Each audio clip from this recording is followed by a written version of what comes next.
ಪದ್ಮಶ್ರೀ ಪ್ರಶಸ್ತಿ ಪುರಸ್ಕೃತರಾದ ಹರಳಳ್ಳಿ ಪುಸ್ತಕದ ಮನೆ ಶ್ರೀ ಅಂಕೇಗೌಡರವರಿಗೆ ಸನ್ಮಾನಿಸಿ ಗೌರವಿಸಲು ಪಾಂಡವಪುರ ನಗರಕ್ಕೆ ಆಗಮಿಸಿದ ಜನಪ್ರಿಯ ಮಾಜಿ ಉಪಮುಖ್ಯಮಂತ್ರಿಗಳಾದ ಡಾಕ್ಟರ್ ಸಿಎನ್ ಅಶ್ವಥ್ ನಾರಾಯಣರವರನ್ನು ನಗರದ ರಾಜ್ಕುಮಾರ್ ಸರ್ಕಲ್ ಬಳಿ ತಾಲೂಕಿನ ಬಿಜೆಪಿ ಮುಖಂಡರುಗಳ ಜೊತೆ ಪಟಾಕಿ ಸಿಡಿಸಿ ಹೂವಿನ ಮಾಲೆಯನ್ನು ಹಾಕಿ ಸ್ವಾಗತಿಸಿದ ಬಿಜೆಪಿ ನಗರ ಅಧ್ಯಕ್ಷರಾದ ವೀರಶೆಟ್ಟಹಳ್ಳಿ ಎನ್ ಸೋಮಶೇಖರ್ ರವರು.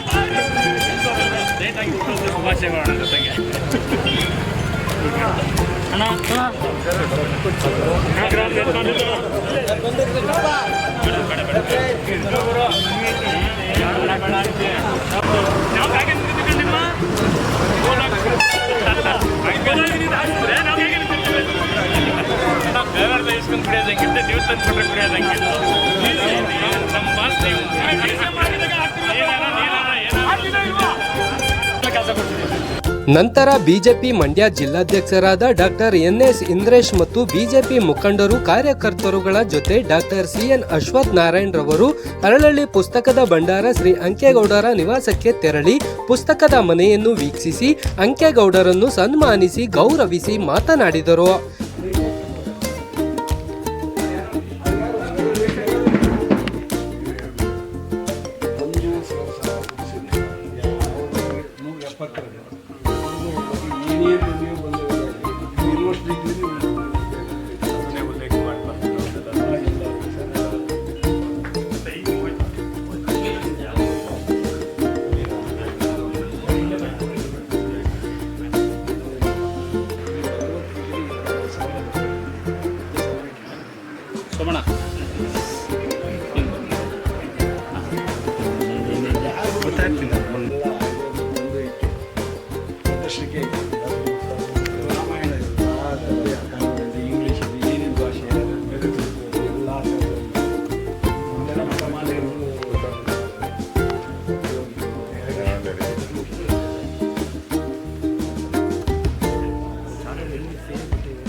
ಸ್ನೇಹಿತರು ನಿಮಗೆ ಗೊತ್ತಿರಬೇಕು, ಇಂಥ ಒಂದು ಗ್ರಂಥಾಲಯಕ್ಕೆ ಯಾವ ಮಕ್ಕಳಿಂದ ಯಾರಿಂದ IAS ಮಾಡಲಿ KS ಮಾಡಲಿ ಯಾರಿಂದ ₹1 ನಿಮಗೆ ಗೊತ್ತಿರಬೇಕು. ನೀನು ದುಡ್ಡು ಕೊಡೋದಾಗಲಿ ಟೇಬಲ್ ಮೇಲೆ ಇಟ್ಕೊಂಡು 5 ಕೊಡೋದು ಅಂದರೆ ಯಾವ ಕೆಲಸ ಮಾಡಿಲ್ಲ. ನನ್ನ ಉದ್ದೇಶ ಒಂದೇ ಒಂದಿತ್ತು, ನಮ್ಮ ಮಕ್ಕಳು ಈಗ ಶ್ರೀಮಂತರ ಮಕ್ಕಳು ಓದ್ಕೊಳ್ತಾರೆ ಏನಿಲ್ಲ, ಈ ಬಡವ್ರ ಮಕ್ಕಳು ಮಧ್ಯಮ ವರ್ಗದ ಮಕ್ಕಳಿಗೆ ಇಂದಿನ ಆಸ್ತಿ ಏನು ಅಂದರೆ ಜ್ಞಾನ. ಅದೊಂದೇ ಇನ್ನೇನೂ ಮಾಡೋಕ್ಕಾಗಲ್ಲ. ನೀವು ಇದನ್ನು ನೆನಪಿಟ್ಕೊಳ್ತಾರೆ ಹೋಯ್ತು. ಯಾವುದೋ ತೋಳು ಬಲದಲ್ಲಿ ಬದುಕಿದ ಕಾಲ ಹೊಂಟೋಯ್ತು. ಆಮೇಲೆ ಹಣ ಬರೋದ ಮೇಲೆ ಮುಂದೆ ಸಾಹುಕಾರ ಹಿಂದ್ಗಡೆ ಸಾವಿರಾರು ಜನ ಹೋಗೋದು ಅದು ಹೋಗ್ಬೋದು. ಈಗ ಜ್ಞಾನ ಇರೋ ನಿಂದೆ ಎಲ್ಲ ಹೋಗ್ಬೇಕು. ಜ್ಞಾನಕ್ಕೆ ಬರೀತೀವಿ ನೋಡಿ. ನಾನು ಇವತ್ತು ಹೇಳ್ತೀನಿ, ಯಾರಿಂದ ಯಾವ ಮಕ್ಕಳಿಂದ ನಾನಿರ್ಬೋದು, ನನ್ನ ಮುಂದೆ ಪೀಳಿಗೆ ಯಾರಿರ್ಬೋದು, ಹಣ ಹೋಗಿ ತಗೊಂಡ್ರೆ ಅವ್ರು ಡಿಗ್ರಿ ಮುಗಿಸಿ ಅವ್ರು ಪೂರ್ತಿ ಆಗೋವರಿಗೆ ಅವ್ರನ್ನ ಬೀದಿಗೆಳ್ಕೊಂಡು ಇಲ್ಲಿ ಈ ಸಂಸ್ಥೆಗೆ ಹೋಗ್ತೀನಿ. ದಿನದಿಂದ ಬೇಕಾದಾಗ ಇವೆಲ್ಲ ಜನ ಇದ್ದಾವೆ. 50 ವರ್ಷದ ಕಷ್ಟ ಯಾರು ಹೇಳ್ಕೊಳ್ಳಿ. ಅದನ್ನ ದಯವಿಟ್ಟು ಎಲ್ಲರೂ ಒಗ್ಗಟ್ಟಾಗಿ ನಾವು ನಳಂದ ವಿಶ್ವವಿದ್ಯಾಲಯ ಕಳ್ಕೊಂಡಿದ್ದೀವಿ ಅಂತ ಮಹಾನ್ ಇದನ್ನ ತಕ್ಷಶಿಲೆ ಕಳ್ಕೊಂಡಿದ್ದೀವಿ. ಇದಾದರೂ ಅದೇನು ನೀವು ಮಾಡ್ತೀವಿ. ನಿಜವಾಗ್ಲೂ ಒಂದು ಗ್ರಂಥ ಯಾವುದೋ ಅಂಟಿದ್ದು ಲಾಸ್ಟ್ ಬರೋದು ಗಾಂಧೀಜಿ ಜೀವನನೇ ಬದಲಾಗ್ತದೆ. ಇಂಥ ಲಕ್ಷಾಂತರ ಪುಸ್ತಕಗಳಿವೆ. ನಿಮ್ಗೆ ಏನು ಬೇಕೋ ತಗೊಳ್ಳಿ, ಓದಿ. ನೀವು ಮಕ್ಕಳನ್ನ ಪ್ರೋತ್ಸಾಹಿಸಿ. ಅವರು ತಂದು ಎಲ್ಲರೂ ಮಳೆ ಬಂದು ಇಲ್ಲಿ ಬಿಡಿ, ಅವ್ರು ಓದ್ತಾರೆ. ಸಂಜೆ ಅವರು ಒಂದು ಶಿಸ್ತು ಕಲಿಸ್ಬೇಕು. ನಾವು ಏನು ಪುಸ್ತಕ ತಗೋತೀವಿ ಅಲ್ಲೇ ಇಲ್ಲಪ್ಪ, ನೀವು ಓದಿದಂಥ ಪುಸ್ತಕ ಏನಾದರೂ ಇದು ಮಾಡಿ ನಾವು ನನ್ನ ಕೈಲಾದ ಮಟ್ಟಿಗೆ ನೀವು ಯಾವುದೇ ಮಕ್ಕಳು ಬಂದರೂ ಅವನ್ನ ಕೂರಿಸಿ ಓದಿಸಿ ಮಾಡ್ತೀವಿ. ಒಂದು ಮಾತನ್ನೇ ನಾವು ದೊಡ್ಡ ತಂದು ಒಂದು ಹುಡುಗ ಬಂದ, ಅವನ ಸ್ನೇಹಿತ ಅವನ್ನ ಕೇಳೋ ನೀನು IAS ಪಾಸ್ ಮಾಡ್ದಲ್ಲ, ನೀನು ಹೆಂಗೆ ಮಾಡಿದಿ ಅಂತ. ಹೇಗೋ ನೀನು ತಿನ್ನೋ ಕಡಲೆ ಎಲ್ಲ ಇದು ಹೋಗು ಅಂತ ಅವ್ನು ಹೇಳೋ. ಇವನಿಗೆ ಕೋಪ ಬಂದ್ಬಿಟ್ಟಿದೆ, ಇಬ್ಬರು ಒಂದೇ ಇದ್ರಲ್ಲಿ ಹೋದಾಗಲ್ಲ ಕೋಪ ಬಂದ್ಬಿಟ್ಟಿದೆ. ಇಲ್ಲಿ ಕೊಡು ಬಂದ, ಸರ್ ನಾನು IAS ಮಾಡಬೇಕು ಸರ್, ಘಟನೆ ಕೇಳಿ ಹೇಗಿರ್ತೇವೆ ಅಂದರೆ IAS ಮಾಡಬೇಕು ಸರ್, ನೀವು ಏನು ಮಾಡೋದು ಹೇಳಿ ಸರ್ ಅಂತ ಹೇಳಿ ಸರ್. ಈಗ ನೀನು ಎಷ್ಟೊತ್ತು ಕೇಳ್ತಾ ಇದ್ದೀನಿ, ನಾನು 8 ಗಂಟೆಗೆ ಎದ್ಬಿಡ್ತೀನಿ ಸರ್. ಹಾಗಾಗಿ ನಾನು ಒಂದು ಮಾತು ಹೇಳ್ತೀನಿ, ನೀನು ಕೇಳೋದು 20 ಕುರಿ ಮಾಡ್ಕೊ, ಅಲ್ಲೋಗಿ ಮೇಯಿಸೋದು. ಏನು ಸರ್ ನೀವು ಹಿಂಗೆ ಹೇಳ್ತೀವಿ? ಅಲ್ಲಯ್ಯ, ನಿನ್ನ ಟಾಪ್ ಹೋಗ್ಬೇಕು ಅಂತ ಇದ್ದರೆ ನೀನು 8 ಗಂಟೆಗೆ ಎದ್ರಿ ಎಲ್ಲೋಯ್ತೀಯ, ನೀನು ಹಂಗಾದ್ರೆ ಏನು ಮಾಡಬೇಕು? ನಾನು ಹೇಳ್ದಂಗೆ ನೀನು ಮಾಡ್ತೀನಿ ಅಂದರೆ ನಾನು ಹೇಳ್ತೀನಿ, ಸುಳ್ಳು ಹೇಳಬೇಡ, ಕರೆಕ್ಟಾಗಿ ಹೇಳು ಅಂತ. ಆತ ಇಲ್ಲ ಸರ್ ಹೇಳ್ತೀನಿ, ಹಂಗೂ ಒಂದು ಮನಸ್ಸಿನ ಅವ್ನಿಗೆ ಹೇಳಿಕಿತ್ತು, ನೀನು 5 ವರ್ಷ ಕಷ್ಟಪಡು, ಉಳಿದು ಆಮೇಲೆ ನೋಡು ಅಂತ ಹೇಳಿ ಸರ್. 4 ಗಂಟೆಗೆ ಹೇಳ್ಬೇಕು. ನಾನು ಬಂದು ಮಕ್ಕಳಿಗೆಲ್ಲ ಅದೇ ಹೇಳೋದು, ಇಂಥವು 106 ಕೇಸ್ ಆಗಿವೆ. ನಾನು ಬಂದಿದ್ದು ಪ್ರಚಾರಕರು ಏನಲ್ಲ, ಈಗ ಗುರುಗಳು ಎದುರಿಗೆ ಹೇಳ್ತಾ ಇರೋರು. ಹೇಳಿ ಸರ್ ಅಂತ 4 ಗಂಟೆಗೆ ಹೇಳ್ಬೇಕು, 8 ಗಂಟೆ ಓದಬೇಕು ಬೆಳಿಗ್ಗೆ. 5 ವರ್ಷ ಓದಬೇಕು, 1 ವರ್ಷ 2 ವರ್ಷ ಅಲ್ಲ, ಸುಮ್ಮನೆ ಓದ್ತಾ ಇರು, ಓದು. ಆಮೇಲೆ ನಿನಗೆ ಯಾರು ಸ್ನೇಹಿತರು ಸಿಕ್ಕಿದ್ರೆ ಏನು ಮಾಡು ಅಂದರೆ, ಈ ಡಬ್ಬಿಗಳ ಜೊತೆಗೆ ಹಾಕ್ಕೊಂಡು ನೀನು ಇಂಜಿನ್ ಆಗಿ ಅವ್ರನ್ನ ಹೇಳ್ಕೋಬೇಡ, ಅದೇನು ಪ್ರಯೋಜನ ಇಲ್ಲ.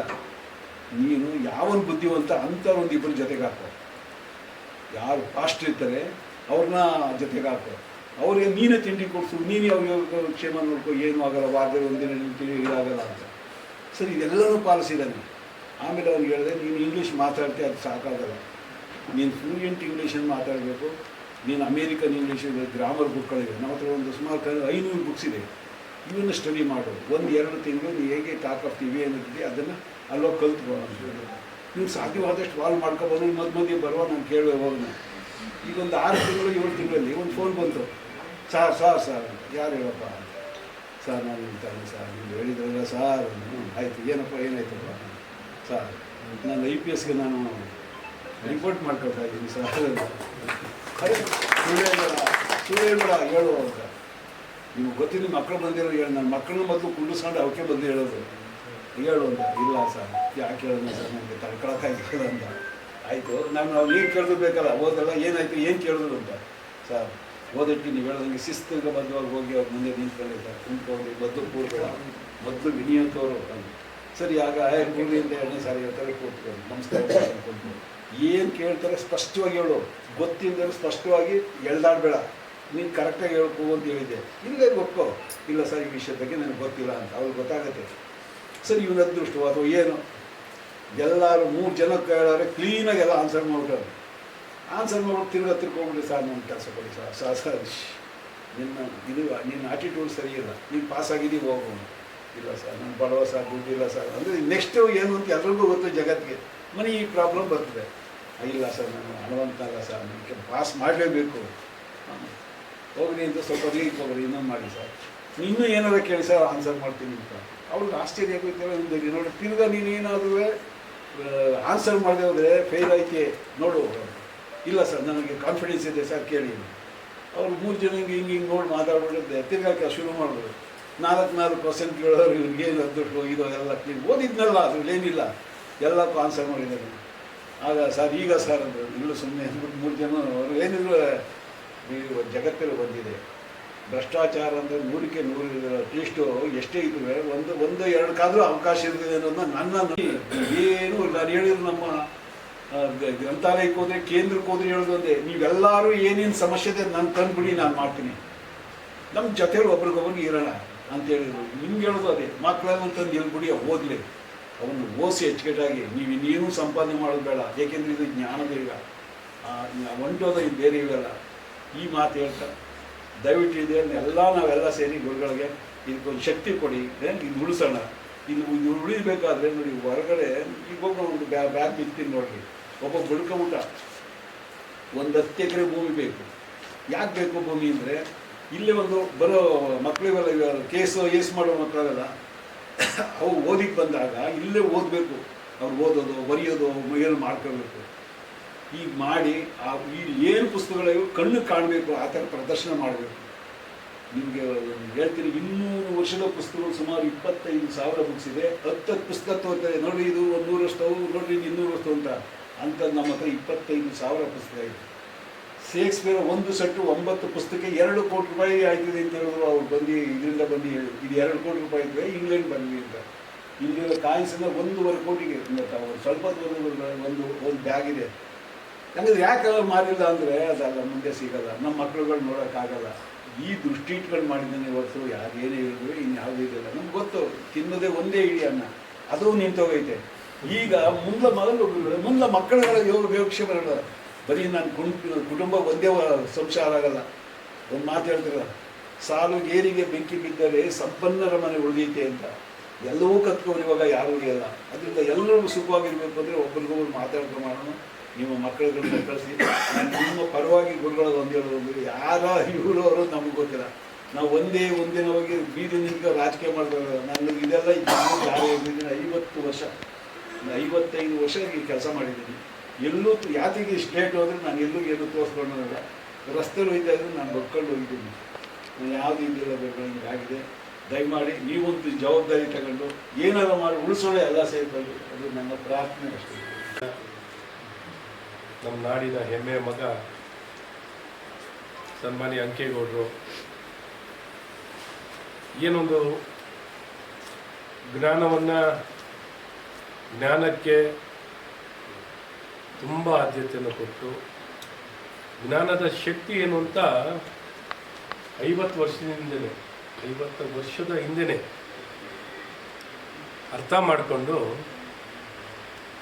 ಬೇರೆಯವ್ರು ಏನೇನೋ ಕೊಡಕ್ಕೆ ಹೋಗ್ತೀವಿ. ಸಂಪಾದನೆ, ಹಣ ಕೊಡೋದು, ಜಮೀನು ಮಾಡೋದು, ಇನ್ನೇನು ಮಾಡೋದು.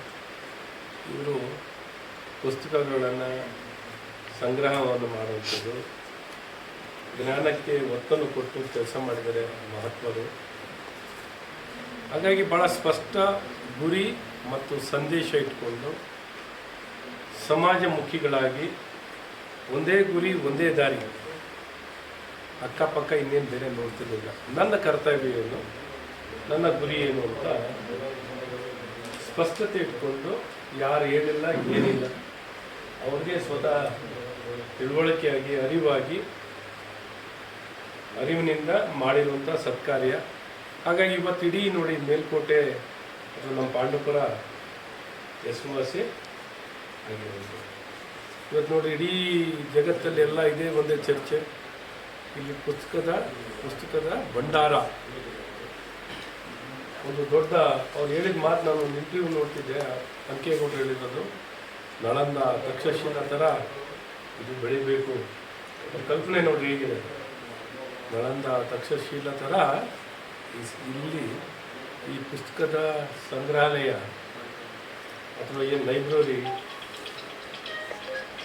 ಬೆಳಿಬೇಕು, ಗ್ರಂಥಾಲಯ ಬೆಳಿಬೇಕು ಅನ್ನುವಂಥದ್ದು ಅವರ ಒಂದು ಇಚ್ಛೆ, ಕನಸು.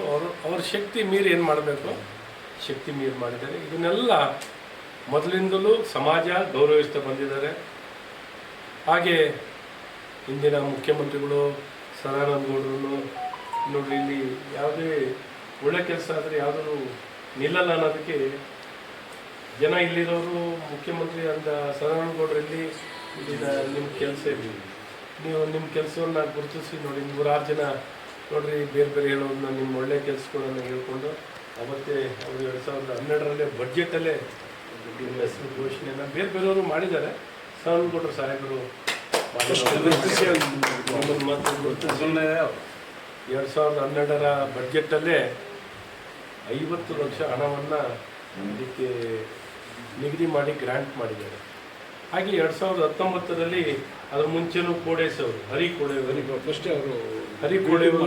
ಫಸ್ಟ್ ಅವರೇ ಮುಂಚೆ ಯಾವ ವರ್ಷದಲ್ಲಿ 2005ರಲ್ಲಿ ಹರಿ ಕೋಡೆಯವರು ಈ ಕಟ್ಟಡನೂ ನಿರ್ಮಾಣ ಮಾಡಿಕೊಟ್ಟಿರೋದು ಮೊದಲನೇದಾಗಿ ನೋಡಿ 2005ರಲ್ಲಿ. 2019ರಲ್ಲಿ ನಮ್ಮ ಸನ್ಮಾನ್ಯ ಅಂದಿನ ಮುಖ್ಯಮಂತ್ರಿ ಆದಂಥ ಕುಮಾರಸ್ವಾಮಿ ಅವರು ಎಚ್ ಡಿ ಕುಮಾರಸ್ವಾಮಿಯವರು ಅವರು ಸಹ ಇಲ್ಲಿ ಸ್ಥಳೀಯ MLA ಪುಟ್ಟರಾಜಣ್ಣನವರ ಒಂದು ತಿಳಿಸಿ ಮಾಡಿದ್ದಾರೆ ಅಂತ ಹೇಳಿ ಭಾಳ ಖುಷಿಯಾಗುತ್ತೆ. ಈಗ ಮುಂದುವರೆದು ನಮ್ಮೆಲ್ಲರ ನೆಚ್ಚಿನ ಪ್ರಧಾನಮಂತ್ರಿಗಳಾದಂಥ ನರೇಂದ್ರ ಮೋದಿಯವರ ಒಂದು ನಾಯಕತ್ವದಲ್ಲಿ ಈ ರೀತಿ ಮಹಾನ್ ಸಾಧಕರು ಸಮಾಜಮುಖಿಗಳನ್ನು ಗುರುತಿಸಿ ಅವರಿಗೆ ಏನು ಪದ್ಮಶ್ರೀನ ಕೊಟ್ಟಿರುವಂಥದ್ದು, ಪದ್ಮಶ್ರೀ ಪ್ರಶಸ್ತಿಯ ಆಯ್ಕೆ ಆಗಿರುವಂಥದ್ದು ನಿಜಕ್ಕೂ ನಮ್ಮೆಲ್ಲ ನಾಡಿನ ಜನತೆಗೆ ಭಾಳ ಸಂತೋಷ ತಂದಿದೆ. ನಿಮಗೆಲ್ಲ ಇದೇನು ಅಪೇಕ್ಷೆ ಇಲ್ಲ, ಯಾವ ಅರ್ಜಿ ಹಾಕಿಲ್ಲ, ಏನು ಕೇಳಿಲ್ಲ, ಯಾರು ಹೇಳಿಲ್ಲ, ಏನಿಲ್ಲ. ನೋಡಿ, ನೀವು ಮಾಡಿರೋ ಕೆಲಸ ಎಲ್ಲಿವರೆಗೂ ತಲುಪುತ್ತೆ ಅನ್ನೋದಕ್ಕೆ ನಿಮ್ಗೆ ಸಿಕ್ಕಿರುವಂಥ ಒಂದು ಮಾನ್ಯತೆ ಮತ್ತು ಗೌರವ. ನಿಜಕ್ಕೂ ಇವತ್ತು ನಾನು ಸಹ ಬಂದಿರೋದು ನೀವು ಮಾಡಿದಂಥ ಸತ್ಕಾರ್ಯವನ್ನು ನೋಡಿ ನಾನು ಸಹ ಇವತ್ತು ನಿಮಗೆ ಗೌರವ ಸಲ್ಲಿಸಲಿಕ್ಕೆ ನಾನು ಮೊನ್ನೆ ದಿನ ಫೋನ್ ಮಾಡಿದೆ. ಮಹಾಶಿವರಾತ್ರಿ ದಿನ ನಾವು ಸನ್ಮಾನ ಮಾಡ್ತೀವಿ. ಪದ್ಮಶ್ರೀ, ಪದ್ಮಭೂಷಣ, ಪದ್ಮವಿಭೂಷಣ ಪಡೆದಂಥವ್ರಿಗೆ ಪ್ರತಿ ವರ್ಷವೂ ನಾವು ಮೊದಲಿಂದಲೂ ಸನ್ಮಾನ ಮಾಡ್ಕೊಂಡು ಬರ್ತೀವಿ. ಸೊ ಹಾಗೆ ಸನ್ಮಾನ ಮಾಡೋಂಥದ್ದು ಭಾರತ ರತ್ನ ಬಂದವರು ಕಮ್ಮಿ ಅಲ್ವಾ, ಅವರೆಲ್ಲ ಕಮ್ಮಿ ಜನ ಇರ್ತಾರೆ. ಭಾರಿ ವಿರಳ ಯಾವತ್ತೋ ಒಂದು ವರ್ಷದಲ್ಲಿ ಸಿಗುವಂಥದ್ದು ಆಗುತ್ತೆ. ಹಾಗಿದ್ದವ್ರು ನಮ್ಮ CNR ರಾವ್ ಅವ್ರಿಗೆಲ್ಲ ಮಾಡಿದ್ದೀವಿ. ನಮ್ಮ ಭಾರತ ರತ್ನ ಬಂದವರು ಇದ್ದಾರೆ ನಮ್ಮ ವಿಧಾನಸಭೆ ಕ್ಷೇತ್ರದಲ್ಲಿ. ಹಾಗಾಗಿ ಇದೊಂದು ಪುಣ್ಯದ ಕಾರ್ಯ. ಹಾಗಾಗಿ ಈ ಸಂಸ್ಥೆ ಒಂದು ವ್ಯಕ್ತಿ ಹೇಗೆ ಸಂಸ್ಥೆಯಾಗಿ ಬೆಳೆದಿರುವಂಥದ್ದು ಒಂದು ನಮ್ಮ ಕಣ್ಣು ಮುಂದೆ ಕಂಡಿರುವಂಥದ್ದು ಒಂದು ಉದಾಹರಣೆ. ಮತ್ತು ಅವ್ರು ಹೇಳಿದಂಥ ನಡವಳಿಕೆಗಳು, ಒಬ್ಬ ವ್ಯಕ್ತಿ ಹೇಗೆ ಹಣ ಬಲ, ತೋಳ್ಬಲ ಅಲ್ಲ, ಜ್ಞಾನದ ಬಲ, ಸವಾಸ ದೋಷ, ಸವಾಸಗಳು ಸರಿ ಇರಬೇಕು, ಗುರಿ ಇರಬೇಕು, ಶ್ರಮ ಇರಬೇಕು, ಇವತ್ತೆಲ್ಲ ಒಳ್ಳೊಳ್ಳೆ ಮಾತು ಇದು ಈಗಿನ ಪೀಳಿಗೆ ಎಲ್ಲರಿಗೂ ನಮ್ಮೆಲ್ಲರಿಗೂ ಅನ್ವಯ ಆಗುತ್ತೆ, ಪ್ರತಿಯೊಬ್ಬರಿಗೂ ಅನ್ವಯ ಆಗೋಂಥ ಮಾತು. ಹಾಗಾಗಿ ಒಳ್ಳೆ ಸಂದೇಶವನ್ನು ಕೊಟ್ಟಿದ್ದಾರೆ. ಇದು ಯಾವುದು ಶಾಶ್ವತವಾಗಿ ಈ ನಮ್ಮ ಮೇಲ್ಕೋಟೆ ರಾಮಾನುಜಾಚಾರ್ಯರ ಒಂದು ಸಾಮಾಜಿಕವಾಗಿ, ಧಾರ್ಮಿಕವಾಗಿ ಆ ಕಾಲದಲ್ಲಿ ಅವರು ಸುಧಾರಣೆ ಮಾಡಿರುವಂಥದ್ದು ಇನ್ನೊಂದು ಸಲ ಮೇಲ್ಕೋಟೆ ಇನ್ನು ಜಗತ್ ಪ್ರಸಿದ್ಧವಾಗಬೇಕು. ಆ ರೀತಿ ಈ ಸಂಸ್ಥೆ ಬೆಳೀಲಿ. ಆ ಬೆಳೀಲಿಕ್ಕೆ ಪೂರಕವಾಗಿ ಏನೆಲ್ಲ ಸಹಕಾರವನ್ನು ಕೊಡಬೇಕಾಗಿದೆಯೋ ಖಂಡಿತ ಮುಂದಿನ ದಿನದಲ್ಲಿ ಅವರ ಹತ್ರನೂ ಚರ್ಚೆ ಮಾಡಿ ಹೇಗೆಲ್ಲ ಯಾಕೆಂದ್ರೆ ಅವ್ರದೇ ಆದಂಥ ಕಲ್ಪನೆ ಇರ್ತದೆ. ಸೊ ಕಲ್ಪನೆ ಇದೊಂದು ಸಂಸ್ಥೆಯಾಗಿ ಬೆಳಿಬೇಕು ಅಂದರೆ ಅದರದೇ ಆದಂಥ ಇದು ಜವಾಬ್ದಾರಿ, ಎಲ್ಲೋ ಆಡಂಬರ ಅಲ್ಲ, ಇದು ಪ್ರತಿದಿನ ಜವಾಬ್ದಾರಿ. ಇವನ್ನೆಲ್ಲ ಅಚ್ಚುಕಟ್ಟಾಗಿ ಇಟ್ಕೊಂಡು ಮಾಡಬೇಕು ಅಂದರೆ ದೊಡ್ಡ ಜವಾಬ್ದಾರಿ, ದೊಡ್ಡ ಸಂಸ್ಥೆ ಆಗಬೇಕಾಗ್ತದೆ.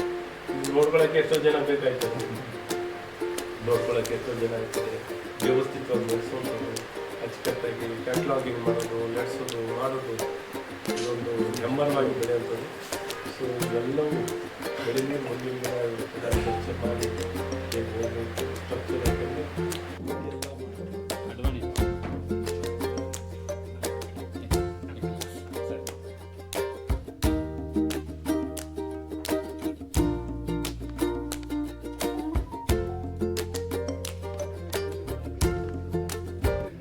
ನಂತರ ಪಾಂಡವಪುರ ಬಿಜೆಪಿ ನಗರಾಧ್ಯಕ್ಷರಾದ ಬೀರಶೆಟ್ಟಹಳ್ಳಿ ಎನ್ ಸೋಮಶೇಖರ್ ರವರ ಮನೆಗೆ ಬಿಜೆಪಿ ಪಕ್ಷದ ಮುಖಂಡರುಗಳು ಹಾಗೂ ಕಾರ್ಯಕರ್ತರುಗಳ ಜೊತೆ ಭೇಟಿ ನೀಡಿ ಸಿಹಿ ಹೋಳಿಗೆಯ ಊಟ ಸವಿದು ಬಿಜೆಪಿ ನಗರಾಧ್ಯಕ್ಷರಾದ ಬೀರಶೆಟ್ಟಹಳ್ಳಿ ಎನ್ ಸೋಮಶೇಖರ್ ಕುಟುಂಬದವರಿಂದ ಸನ್ಮಾನ ಸ್ವೀಕರಿಸಿ ಕಾರ್ಯಕರ್ತರ ಜೊತೆ ಸ್ವಲ್ಪ ಹೊತ್ತು ಕಾಲ ಕಳೆದರು.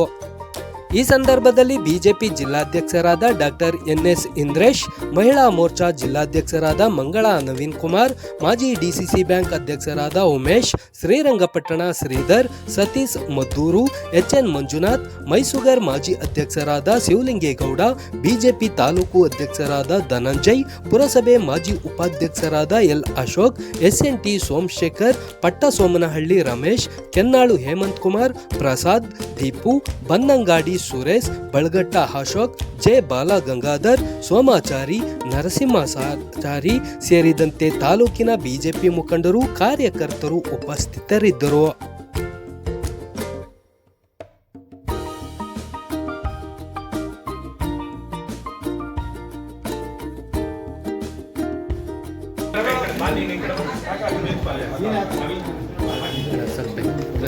ಮೇಡಮ್ ಬನ್ನಿ ಹಂಗೆ ಈ ಕಡೆ.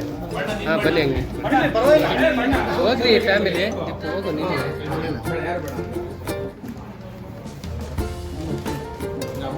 ಹಾಗೆ ರೀ. ದಿಪ್ಪು ಹೋಗು. ತುಂಬ ತೊಂದರೆ ಕೊಡ್ತಾರೆ ನಿಮಗೆ.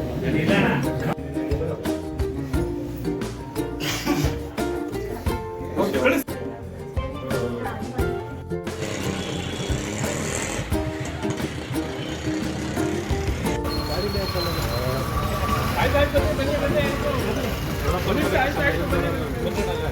ಅಣ್ಣ ಆ ಕಾರ್ಗೆ ಎತ್ಕೊಳ್ಳಿ. ಗೋಪಾಲಣ್ಣ ಮಗ ಬಿಡೋ ಮಗ ಅಲ್ಲ. ಅದಕ್ಕೆಲ್ಲ ಗೋಪಾಲಣ್ಣ ಮಗ. ಬನ್ನಿ ಆಯ್ತು.